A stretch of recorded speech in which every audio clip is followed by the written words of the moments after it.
Good morning, everyone, and good afternoon to some people who might be joining us from a different time zone. Welcome to our webinar today from the University of British Columbia Okanagan campus here in Kelowna. My name is Joan Batorf. I'm a professor in the School of Nursing and director of the Institute for Healthy Living and Chronic Disease Prevention. Before we begin today, I do want to acknowledge that our campus here at UBC Okanagan is situated on the traditional, ancestral, and unceded territory of the Silk Okanagan Nation and its people. I'd also like to acknowledge that you may be joining us today from many places, both near and far, and I'd like to take a moment also to encourage you to acknowledge the traditional owners and caretakers of those lands as well. So we are especially delighted to bring to you this webinar today. Just a few housekeeping things before we begin. There is some closed captioning that is available, and you can tailor that to your own preferences with the live transcript button at the bottom of your screen or wherever you might find it. Also, there will be an opportunity for our panel today to have a discussion, to answer questions, hear comments from all of the participants. So I encourage you at any point in time to put your comments and questions in the chat box, and we will try to address as many of them as we can towards the end of this presentation. So today's presentation is co-hosted by the Institute for Healthy Living and Chronic Disease Prevention at UBC and the Kelowna Homeless Research Collaborative. And today I'm going to call on Dr. John Graham, a professor and colleague here in the School of Social Work in the Faculty of Health and Social Development at UBC Okanagan. Dr. Graham is the lead of a UBC Excellence Cluster on homelessness. And as you will hear, much of their work is directed towards reducing homelessness in vulnerable groups in collaboration with many community agencies and Indigenous communities. So I am going to turn it over to Dr. Graham to begin this webinar and to introduce his team, who are going to also share some information with us today. Dr. Graham. Thank you so much, Dr. Batorf. It's an honor to be here with all of you today, and I'm a big admirer of Dr. Batorf. She's an incredibly gifted scholar and a mentor to so many, and we're grateful to her for including us today. We have a slide deck that's going to be appearing momentarily. Here it comes. We've got an hour to share, and a number of really talented people from the team that are going to be providing a very brief summary presentation of what it is that they're working on. And we've got so many projects that we are indeed working on that we're happy to talk further about other sorts of activities. But you can see on the bottom right side of the screen, the KHRC logo that just disappeared. It's back again, it's magic. If you Google Kelowna Homelessness Research Collaborative and take a look at the various research projects, events, resources, the wonderful research blog that our research coordinator, Kyleen Woodmass, is leading, or other sorts of aspects, you can get further details about the funded work that we're up to. So in a few minutes, a pair of scholars who are doing wonderful work in the community, Dr. Kyleen Myrah, professor at the Okanagan School of Business, and her colleague, Professor Kerry Rempel, who's chair and professor of the Okanagan School of Business, will be presenting on various aspects of work that they've been involved in allyship, which is a very important aspect of the engaged community work that we're undertaking, involving a number of people with lived experience in homelessness. Next up is an MA student co-supervised with Dr. John Corbett in the Department of Geography and me. And that's Presley, who's talking about Bethany Presley homelessness in small cities using Vernon as a wonderful case study. And we're going to be concluding with Wang, who's a PhD student in the Faculty of Engineering and works closely with Dr. Gordon Lovegrove and Dr. Eric Lee. The latter is an associate professor in the School of Management Studies here at the University of British Columbia.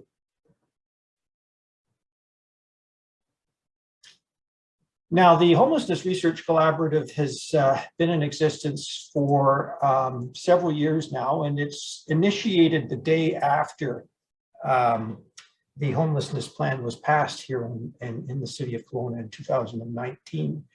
And I was mandated to bring together an interdisciplinary team of scholars, graduate students, and other stakeholders to look more carefully at the intersecting facets of homelessness in small and medium-sized cities such as Kelowna, and to offer evidence-based approaches to mitigate and eradicate homelessness in these urban centers. And so this is what we do. We're a research-intensive university, and we work in partnership with Okanagan College that's much engaged in the community, doing excellent work, and with a vast scope of partners in the community in order to address various empirical issues that will help to move the needle more substantially in the area of homelessness reduction. So that's what we're all about. And there's a variety of researchers that are involved with us, and these include professors of business administration, engineering, we have economists, we have a neuroscientist, we have various social scientists in areas such as anthropology, human geography.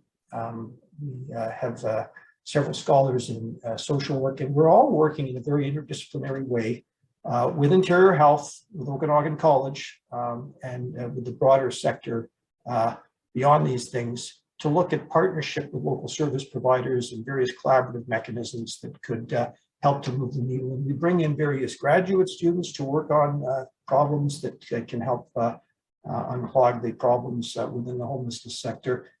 We seek federal funding and other forms of funding in order to engage the resources of the University of Okanagan College, of IH, and other entities.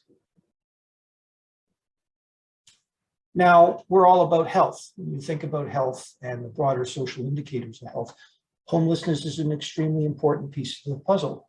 There's unassailable evidence that people who are at risk of or are experiencing homelessness are experiencing concurrently a variety of other social indicators of health that contribute either directly or indirectly to their homelessness situation, and various health-related facets, including longevity, various health indicators, are negatively impacted by being homeless. And so this particular institute and the series of presentations that go through it are oriented towards health, and that's exactly what we're on about here. So it's quite properly seen homelessness as a health-related issue when you take a look at it through the broader prism of health.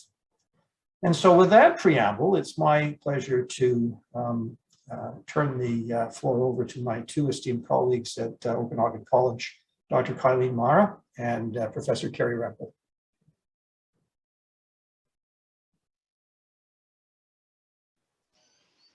Great, welcome everyone. Kyler, if you can move us to the first slide. So I'll tell you a little bit about some of the recent work that we're doing in allyship and research. Our work grew out of a project that was focused on looking at vulnerability. So what made people vulnerable in Kelowna to homelessness, or what did they feel made them vulnerable? And what solutions did they think would have stopped that trajectory or that slide into homelessness? We were lucky enough to work with a very diverse team, including two researchers who worked with us who had lived experience of homelessness.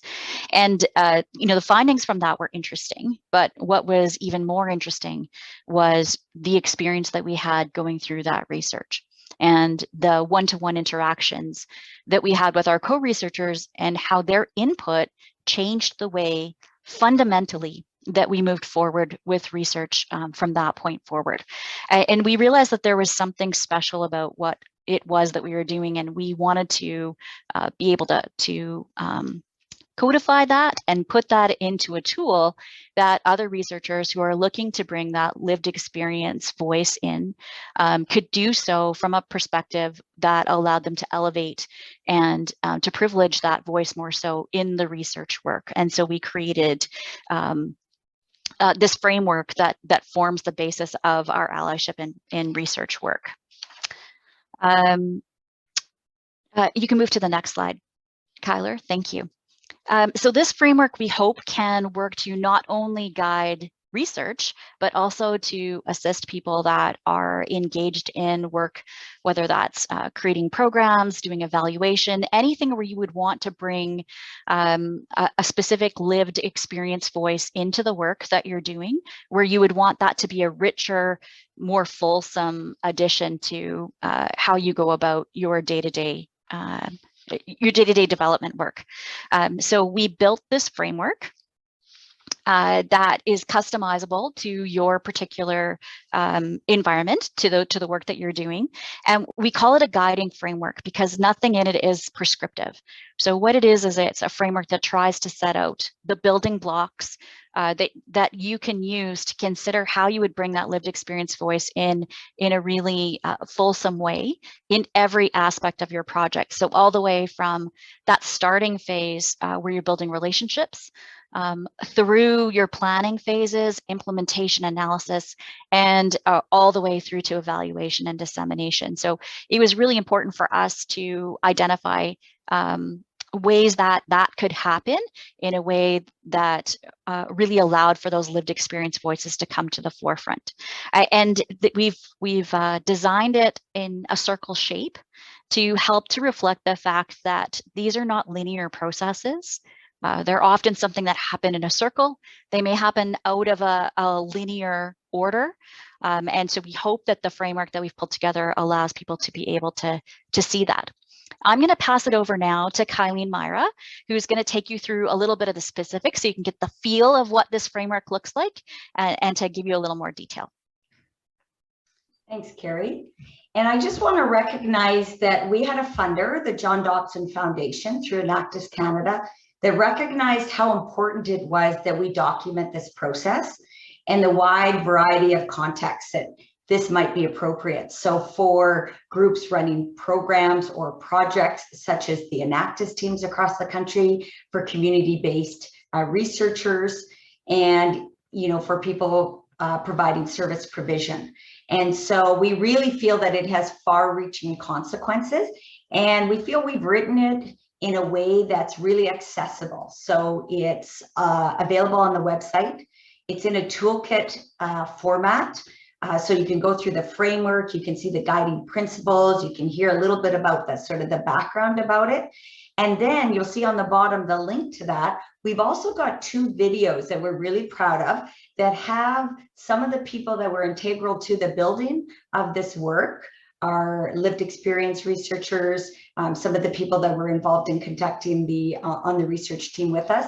And there's a short and long version of the video, 4 and 9 minutes long. So very accessible. You can show with your team, you can show in the classroom with students, you could show in your workplace. So we really encourage you to dig into this toolkit and these resources and to share them widely in your community.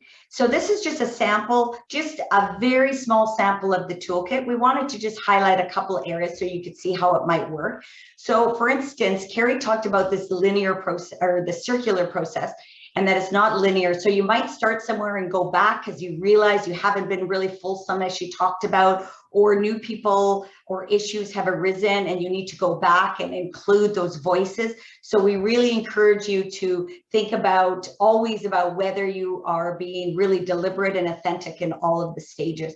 So in the relationship building, the one thing we always heard about was you do not start these connections right when you want the research. They take time. You need to build that trust. You need to build that understanding. You need to think about how you would work together. So when we worked with Dorothy Goodeye and Sherry Landry, as you saw in the slide before, we had developed that relationship 3 to 4 years prior. All of the main people on the research team, through the Journey Home strategies, through their work with the Lived Experience Circle on homelessness.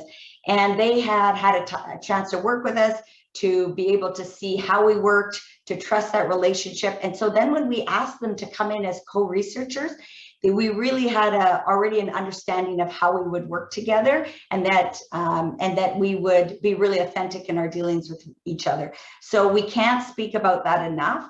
You need to encourage your donors and your funders that you need to build in that relationship building time, and they need to accommodate that in the funding parameters and in the funding timeline. And then just one other one we'll just talk briefly about around the question and design phase. It's not okay to design something and then just bring in lived experience and say, do you approve? Check the box. Great, I've done authentic lived experience engagement. You need to have voices from the beginning. You need to ask about, are we right about the key issue we're doing? Have we thought about the questions? Have we thought about how we design to get the voices that we need and the perspectives and to reduce the barrier? So you need to bring people in from the beginning, make sure no voice is privileged over the other, and make sure that the right people are at the table. And so I'm just going to finish off our section with our final slide, which is, so why does this matter? So it takes more time. It can be a little bit intimidating for people if you don't know how to access people with lived experience. It might make you rethink about all the way you've done research in the past, and rethink about that. And so we believe, and we have seen, that our outcomes are much richer because they are strengthened by the members of the community for who it matters. And we know that our research is more reliable and valid because our co-researchers helped us access voices in our research that Kerry talked about. They were really hard to access, that without their input, we would have not been able to access, because they provided a trust with the research participants we wouldn't have been able to get on our own. There's no doubt about that. And then when you include people whose research is supposed to be about them, they are more trusting that the research is valid, and that they are more likely to encourage dissemination and adoption of these research practices. And then finally, which we're really proud of, is that it provides them a real authentic seat at the table. And not only are they more likely to trust research in the future and engage with us, our lived experience group have gone on to do their own research. So at the recent Canadian Alliance to End Homelessness, we had 2 presentations on our vulnerabilities to homelessness project and the allyship, which our co-researchers were equal members as part of those presentation teams, but they also went and had their own research presentation about the research they're doing in outreach in the local community. So we feel that it's fostering confidence and skill sets that they can go out and do research on their own as well in the future. And we think that that's been an incredible benefit and value as well. So we encourage you to go to the toolkit and reach out to us at any way if you have more questions about the work we've done. And we'll be here at the end as well if you have any questions. Okay, over to the next presenter. Thanks very much for your time.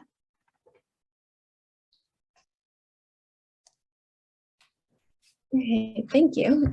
That was a wonderful presentation, Kyleen and Kerry. I'm just going to share my own slideshow here.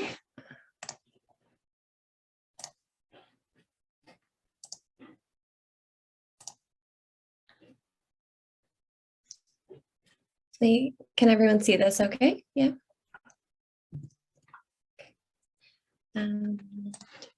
Yeah, so good afternoon. I'm really excited to be here and be a part of this talk today. Yeah, my name is Bethany and I'm a grad student at UBC and a member of the KHRC, and I'm researching homelessness in smaller Canadian cities. So today I'll be giving a background of my research and share some of the challenges and successes of mitigating homelessness in a smaller Canadian city using Vernon, BC as a case study. So I used Statistics Canada to define the population size of a smaller city, which I have identified as less than 50,000. And I have included within my, my presentation here images of Vernon to provide a visualization of the city where my research is situated.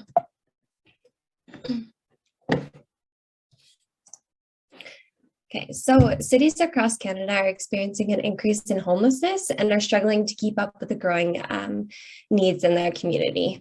So smaller cities are no exception to this trend. In response to the homelessness crisis that continues to impact our entire nation, the federal government initiated a homelessness strategy called the Reaching Home program, which provides selected communities across Canada with funding to address homelessness. However, the communities that continue to be excluded from this program are finding it increasingly challenging to address homelessness without funding from the federal government. So Vernon, who is my community partner for my research, is one of the many cities that's been enduring the increasing demands of homelessness without federal support. So Vernon is a smaller community. It has a population size of around 43,000, yet 224 people within the community are currently experiencing homelessness. So Vernon is facing significant challenges in addressing the growing issue without adequate access to funding from senior levels of government. So smaller cities have not been given attention within academia and very little representation from the perspective of funding. So Vernon has been no exception to this, and I have been able to identify these gaps at both the community and academic levels, which I've started to fill through my research. So really my research question sets out to answer the following question. How do smaller Canadian cities, so a population of less than 50,000, strategize and adapt to the growing issue of homelessness with limited funding and resources? So this research question was formed in collaboration with my community partner. And as I mentioned, Vernon is facing significant challenges in addressing the growing issue of homelessness and does not receive the federal supports needed to help support the community in addressing these issues. So I've taken a community engaged research approach for my research. So my community partner, specifically the Social Planning Council for the North Okanagan, has been involved in every step of the research process. So from the identification of my research question to designing the methods, analyzing the data, and reviewing the research results.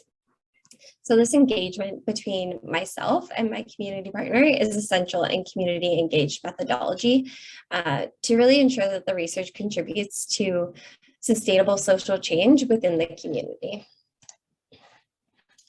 And so over this past summer, I conducted 16 semi-structured interviews with policymakers, stakeholders, and service sector providers in Vernon. So essentially those that work around and with the homeless population. Here I've provided a quote from a community member during an interview.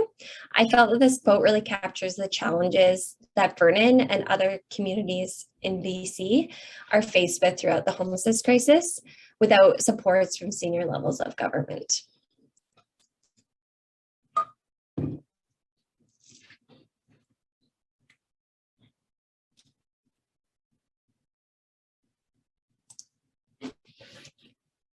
So here I would like to highlight some of the successes of addressing homelessness in a smaller city, which I have identified through my research.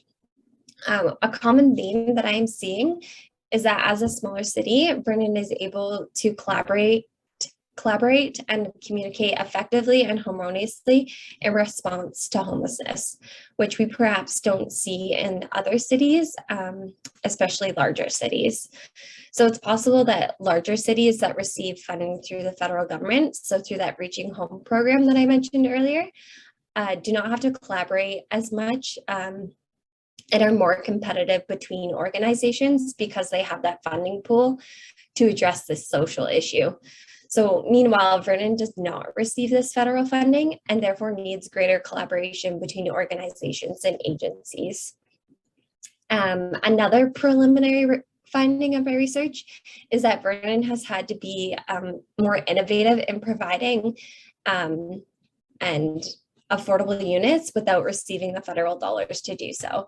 So the city has looked at what municipal policies could be changed and adapted to encourage the availability and construction of affordable and rental units in the community.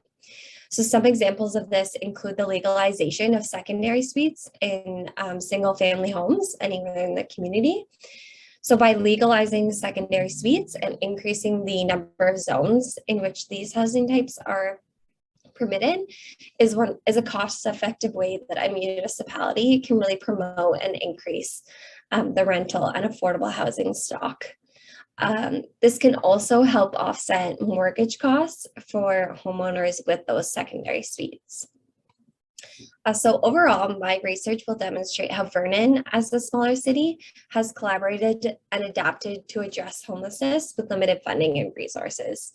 So my thesis will put the issue of homelessness in smaller Canadian cities on the academic radar and highlight Vernon's best approach in developing practices in mitigating homelessness with limited resources and funding through senior levels of government. So I'm really hoping that my research will be highlighted through the Kelowna Homelessness Research Collaborative and bring awareness to the issues and challenges that are faced by these smaller communities. Stop sharing. And now I'll pass it on to Echo, who will be presenting next. Thanks, Beth. And hi, everyone. I'm Echo, a PhD student at UBCO, Urban and Regional Studies. And I'm working in the technology cluster of KHRC. I'm glad to be here to present our work and about our cluster. And the topic of our work today is homelessness and technology. And now I'm gonna share my screen.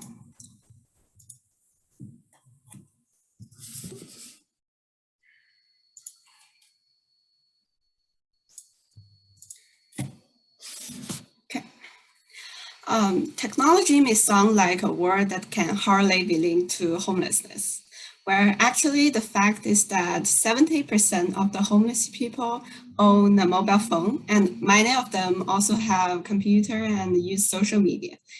And this has built a foundation for us researchers to think about applying technologies to support the well-being of homeless people. And so why applying technologies? We found that technologies can help homeless people easier access to health and social services and help them build social ties. An easy example, homeless people may find it's hard to go to fixed clinics. They may need to carry a cart with all their stuff, and they may not have a vehicle. And sometimes they may just not want to talk with the doctor face-to-face. Like actually even I prefer texting my psychologist than talking with them face-to-face with tears. So helping them to use mobile health, like online treatment, will help a lot for them to get healthcare. And I will talk about more details and examples in my presentation later. Okay.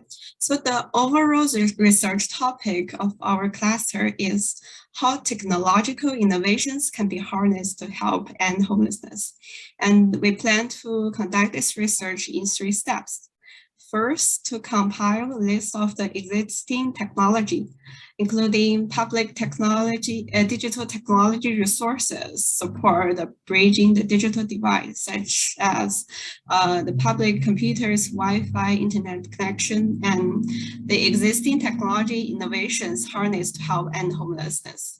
And this is based on the supply side, that what technologies we already have to supply and to support homeless people. And secondly, we will study from the demand side, like examining the technology needs of homeless people and the actual usage of technology resources and innovations. And thirdly, we will identify the gaps between the supply and the demand and identify technologies of promise. And we are now finishing our first step from the supply side and moving to the demand side. And we have conducted a literature review to support the well-being of homeless people. And in our review, we collected 49 peer-reviewed articles in this area from 5 databases. And through content analysis, we summarize them into 5 themes and identify 5 gaps and opportunities for future research and support.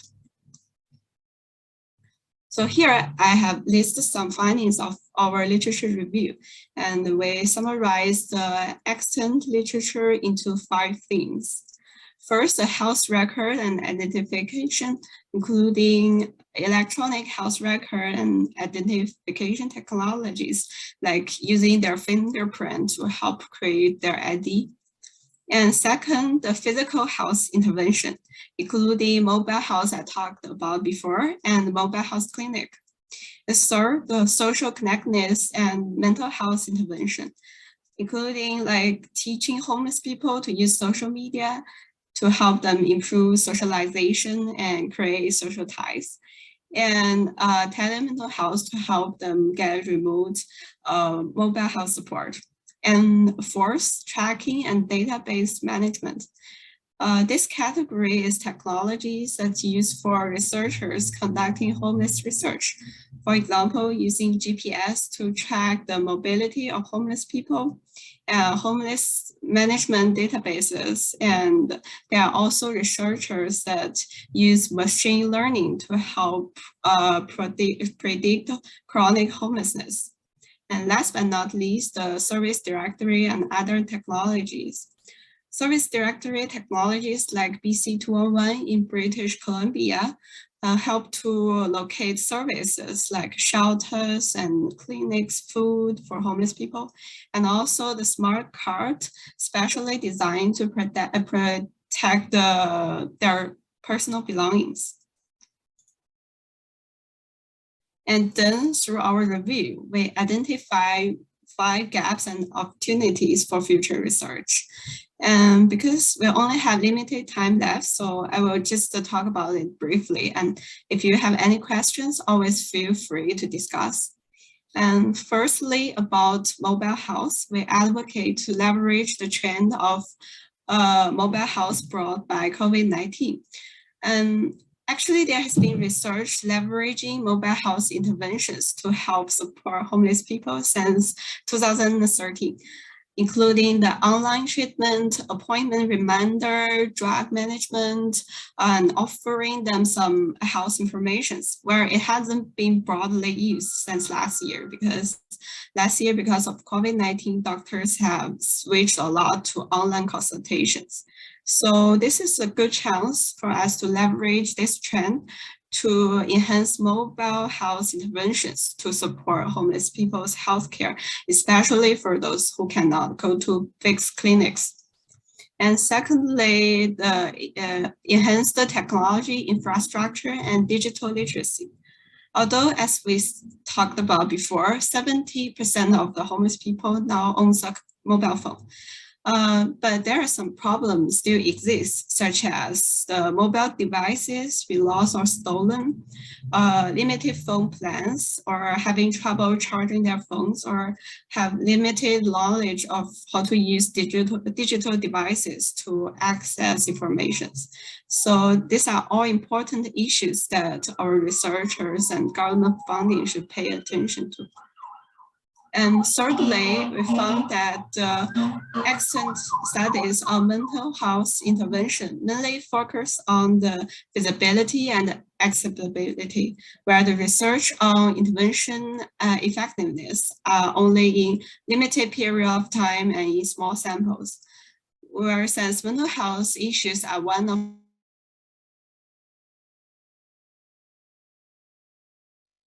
in various intervention strategies are needed in this area.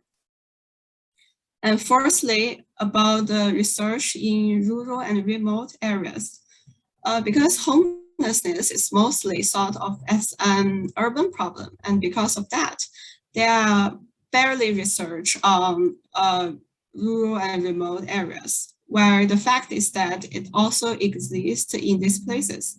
And also research shows that homeless people in rural areas are actually more likely to engage in technology health interventions. Because, for example, they're too far away from the clinics, so they are hard to access to healthcare. So they may prefer getting online treatment as well. So this is also an important and meaningful topic for our future research to work on. And last but not least, digital security and privacy is always a long-term problem that we should always consider about with the development of research in this area. Okay, that's a brief introduction of our technology cluster and our work, and thank you for listening. And again, I'm glad to be here today, and if you have any questions, feel free to discuss. And we also have one of our supervisors, Dr. Eric Lee, here to help answer the questions, and thank you very much. Thank you so much, Echo. And just before we get to the Q&A, I want to thank the presenters, certainly, and all of you for being with us today. And I really want to reiterate a point that was brought up in one of the earlier presentations, and that is the applications-based nature of our work. And so Echo's scholarship, for instance, when there's one or more agencies that is interested in certain technology-based innovations, somebody like Echo is up to speed with the latest and greatest developments that are out there. And there's a real potential for then using that knowledge and helping various service agencies to adapt various technologically related service delivery issues.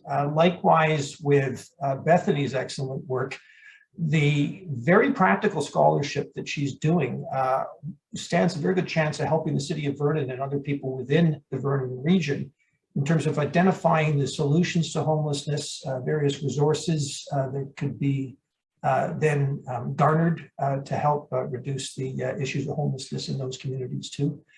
There's so many other projects we could talk about. Off of our website, you can see there's a whole list of projects that we can elaborate on in the Q&A section, and it's a national problem. There's 235,000 homeless people in Canada. Any given night, 25 to 35,000 people are homeless in Canada.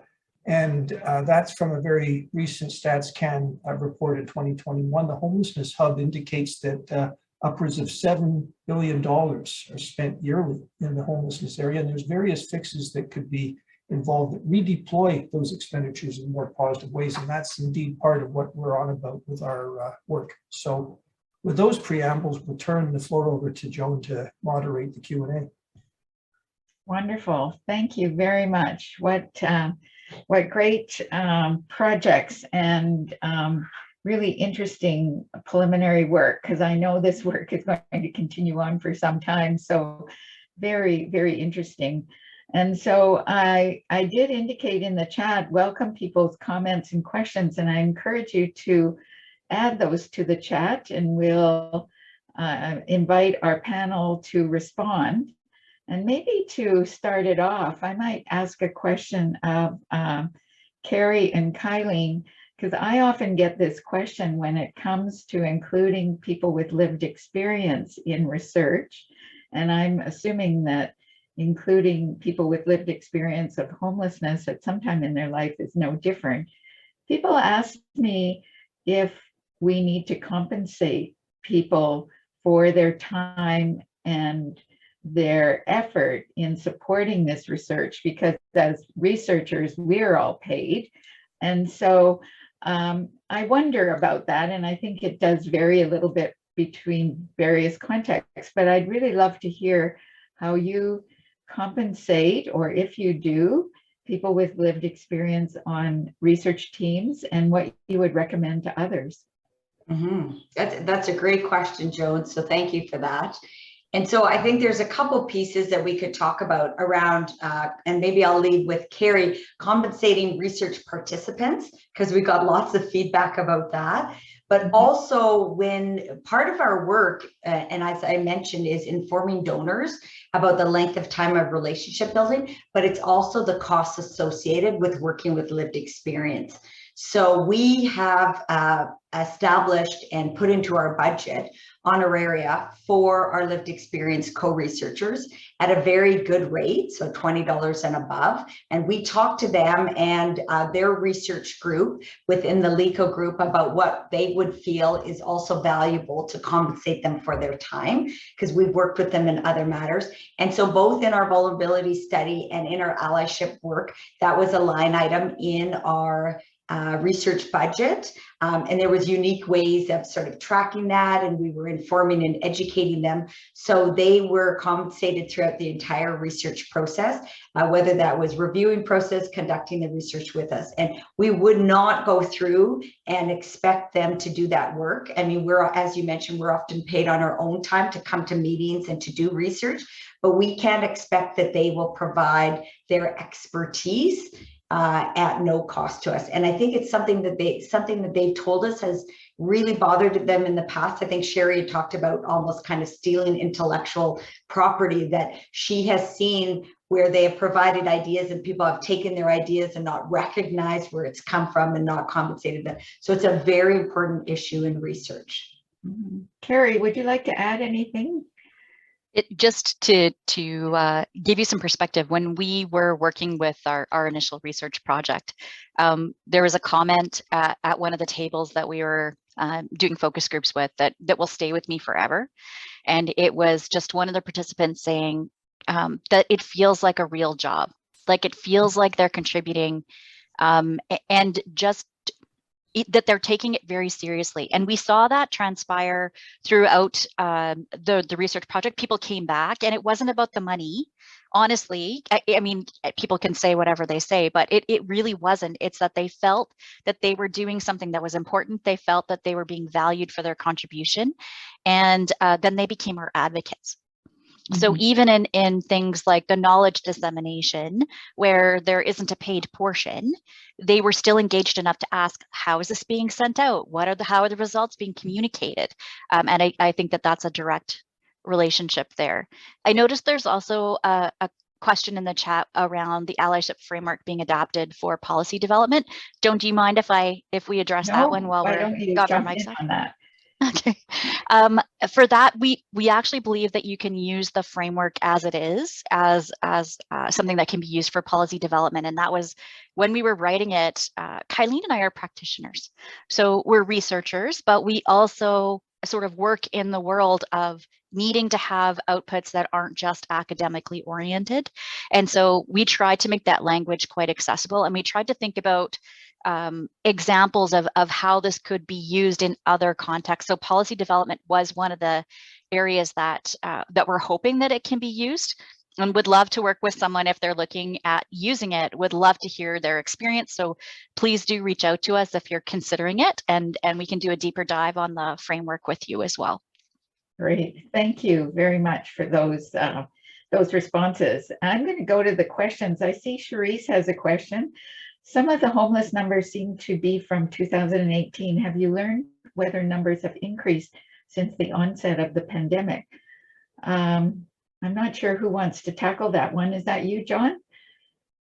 We've been taking a look at some of the point in time data, and Kyler in particular has been doing really good work. I mean, there's a whole lot of methodological issues we don't necessarily need to get into in terms of the validity of some of this data, but it's perfectly useful and reasonable. And there's some communities where there's been marked changes in a good way in homelessness, and others where there's been increases between 2016 and 2020. So Kyler, any further thoughts? Because the point in time data here in Kelowna is very clear, from 233 in 16 to 297, I think the number was. I think in general, I think it could just be highlighted that enumeration is always a challenging issue, and nationally, a lot of people continue to use the 2016 state of homelessness. Within Reaching Home federal communities, there are their own counts. There's a move for a by name list to help mitigate some of the counts, but overall, I think one of the interesting points that we might potentially see in the link that I highlighted in the chat is that because so many counts were disrupted, some occurred before the pandemic and some occurred after 2020 and 2021. So you'll be able to see from the 2018 standpoint whether or not homelessness increased in some areas that happened to be. BC Housing will be releasing their summary of the 2020 and 2021 counts in the coming weeks, hopefully. And on our site, through our research blog and some of our resources, you can see kind of this question of rates of homelessness in smaller communities. And then can probably leave it at that for now. On one of the many good news fronts here locally, there's been a substantial increase in social housing to help transition people from the state of homelessness to house within the city of Kelowna. BC Housing and other stakeholders are working very hard in that respect. But it's a very, very tricky issue because it's dealing with so many multiple things on the sort of a structural level. We're dealing with extraordinarily high rents. We're dealing with very diminished housing stock. We're introducing the whole conversation into the very real limitations of income security programs in Canada, difficulties in accessing the sorts of health, substance misuse treatment, and other sorts of programs that are pertinent to resolving homelessness. So there's these structural issues that go beyond what seems to be immediately implicated in homelessness, but is actually terribly important. There's personal sorts of trouble that can instigate being a more highly at-risk person with respect to homelessness. It could be the rapid onset of psychosis. It could be a traumatic brain injury. It could be release from prison. It could be the end of a relationship. It could be leaving a family home. It could be rapid end of employment. There's all sorts of factors that could lead to homelessness. And on the individual level, there's all sorts of very important interventions that can occur. So when we take a look at various mental health interventions for youth that have been instigated here within the city in the last 5 years, there's some very hopeful narratives here because they're working upstream to help prevent those factors that will contribute to the causes of homelessness. So it's a very systemic issue, and one of the solutions is enough adequate housing stock, absolutely. When you take a look at Finland, 25% of all housing is social housing. That's a federal mandate. We're nowhere close to that. Absolute attention to some of the macro structural issues having to do with adequate income security, health, and other sort of social and human health services, and a different ideological viewpoint to what we think about housing and what we think about community.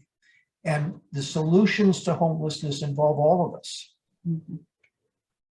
There's various projects that are just starting off now here in Kelowna that are very hopeful, involving faith, community people and others, and a partnership, neighbor to neighbor sort of model where people get to know one another, and people who are at risk of homelessness are brought more explicitly into various community structures where there's supports that happen informally too. So we're not just talking about formal service sectors, we're talking about broader citizen participation in order to respond to these issues too.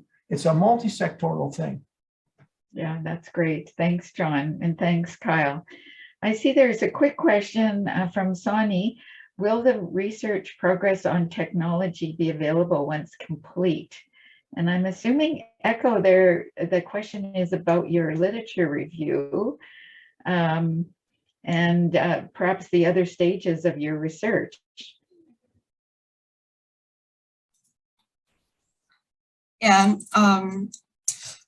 our literature review is just a start. Like we are compiling a list of what technologies the world is already used to help support the well-being of homelessness. And our next step is to see the demand side, from the demand side, to survey the public libraries or the shelters and see what technologies they need. And then we will combine from the supply side, what technologies we offer, and from the demand side, what they need, and to identify the gaps and see what efforts we still need to do in Kelowna, and to get more technologies, to develop more technologies to help the homeless people. Thank you. Very exciting projects. And what I didn't realize, which I found so interesting in your talk, that just even having a place to charge your phone could make a huge difference to people. And that's such a simple intervention. Absolutely. Like a lot of these things are amazing. I hadn't really thought of that. A lot of these things are very low cost solutions, but it's a yes, exactly. What a low cost solution that would be. And it could help so many people. Absolutely. And what we're doing is we're applying the university and the college's intellectual capital in order to identify those sorts of things. And so it's a very good use of graduate student expertise to identify these sorts of things. And to elaborate on the question, we've got all sorts of resources in our KHRC website, and I fully anticipate that there'll be further resources on the excellent work that ECHO and others are doing in the technology sector. And so we'll be disseminating those via the website, and Kyler's very good about tweeting things too. And so stay tuned in the social media land and all of those things. Great. I see there's a question from Kim from both ECHO and Bethany. Maybe Bethany, you could start out. It's about how this research has shaped your journey moving forward, and would you keep a community-based research, participatory-oriented research focus and principles in your research endeavors? Bethany, you spoke a little bit about your partnership with community partners in Vernon. What difference did that make to your research? And what advice do you have for other people going forward? Yeah, thank you, Joan and Kim, for the question. Given the limited time frame, I wasn't able to talk about that community partnership too much, but yeah, I've worked very closely with City Council, so Vernon City Council and the Social Planning Council for the North Okanagan, and a lot of individuals that work in the social service sector there. So it's been really important to work with them and really collaborate with them through my research, because I am not a part of the community and I'm not part of the service sector there. So I don't understand from my experience how they address homelessness with limited funding and resources. So it's important that I establish a sustainable partnership with them so that I can relay their knowledge and their local knowledge into my thesis and into research, so that it can bring awareness of senior levels of government to really understand the issues that have been downloaded onto municipalities in addressing such a complex social issue. So really my research wouldn't be possible without working with these community members. And I really think it's a really valuable method of research, working in partnership with communities rather than working outside of communities. So traditional research methods have tended to be very extractive and harmful to communities. So this is really working in partnership with Vernon and drawing on local knowledge that will really be important in my research. So hopefully that answers your question. Yeah, that's great. That's fabulous to hear. ECHO, will you be involving community partners in your research going forward? Because I just started this research last year, and now my plan is to survey the libraries and the shelters about their need on technologies to solve the homeless problem. But I have talked with Bethany before, and I'm very interested in her research on CBR approach, and I would like to learn more, and maybe we'll think about it in my future research. Thank you. Great. There's a question from Joe here that I think we haven't touched on yet, that it would probably be of interest to her and to others. She says, excellent presentations. Are you addressing specific needs of homeless Indigenous people? And how do you involve them in projects in a culturally safe way? I'm not sure who wants to address that, but welcome any comments on that, since we haven't touched on that particular issue.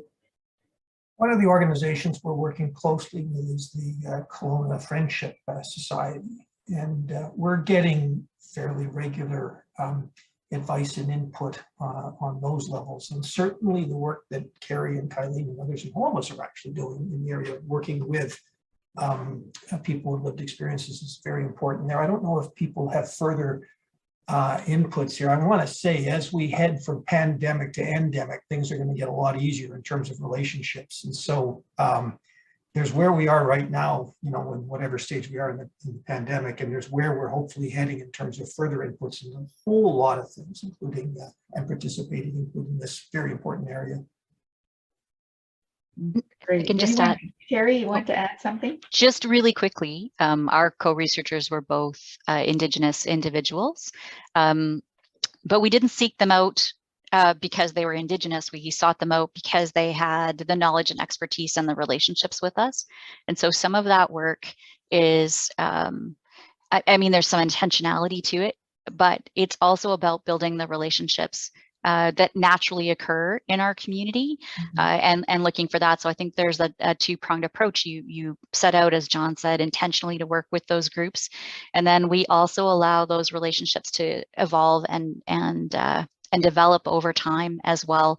So that when we worked with Dorothy and Sherry, they naturally brought that side and that expertise in, and it was lovely to also be in a project where it was sort of all inclusive, and that was it's such a treat to be able to just have those natural relationships so that they're just an ingrained and included part, without specifically having to go out and identify individuals that you haven't formed a relationship with.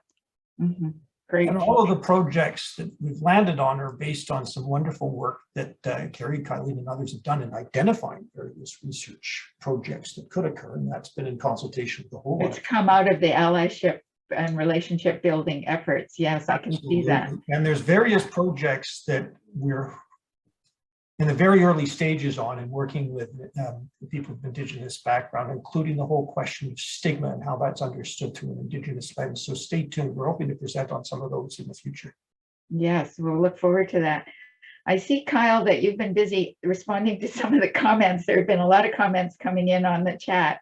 I don't know if you have noticed, are there any questions in the remaining time that we should address? I'm having trouble keeping up to the comments here. Do you have any suggestions, Kyle? Well, I'm hoping that people can take a look at our website, follow us on social media, and any other ways that we can stay in touch with everybody. We really want to do that. So we're hoping that today is the beginning of a long-term, let's stay in touch and keep the dialogue going. Absolutely. And I would encourage people to go to the website and have a look at the other projects that are underway and how to stay in touch with this team. Kyler, you want to say something? Yeah, I think Malcolm's last comment might be a useful one, just for kind of highlighting scope as well, though, specifically the comment in terms of weather extremes and just the experience of homelessness. I think for many people is kind of what we would figure as chronic homelessness in shelters, but that also includes some of the traumatic brain injury work that we do with SOAR on domestic violence. That also includes people in extreme core housing needs, spending too much money on housing.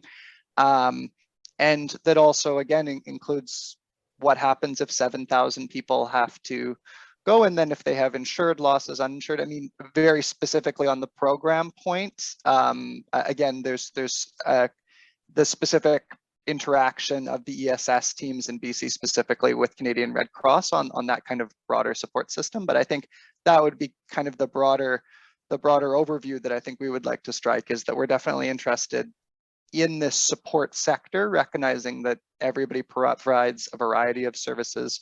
How do we address poverty? How do we address food security? How do we provide a strong social service net with ladders at various points along various progressions, ultimately building strong social capital to prevent, address, reduce, and all of those facets? Yeah, yes. Excellent. And of course, our natural disasters we've been experiencing in BC have hit those small communities in particular, where there are homeless people. And so it's almost like a double trauma experience on top of everything. But great to see that you're thinking of all of those contexts. So lots of thanks for this great presentation. I'm wondering, John, we've got about 2 minutes left. I'm wondering if you have some closing remarks that you'd like to give. Well, the solutions to homelessness involve all of us. And so I want to thank everybody who has participated today, all the people that have been involved in the presentation, asking excellent questions and so on. And if we can change the broader public narrative to one of community and working together with all of us in a genuine, inclusive sort of environment. We've gone a long way here. We can get it done. We're in the process of getting things done, but it involves all of us working together. Wonderful, thank you. So I think that's a great message to close on, is that we all need to be involved. And as you can see, our students at UBC are also involved in contributing to this, which is really fantastic. Thank you everyone for coming to our presentation, and a particular thanks to our panel today. And we are very much looking forward to hearing about your future work. And I would encourage everyone to stay in touch with this team and their website, because I'm sure there's a way that you can get involved in their projects and their research. So please do reach out to them. So thank you everybody for joining us today, and have a wonderful afternoon. Thanks everybody. Bye.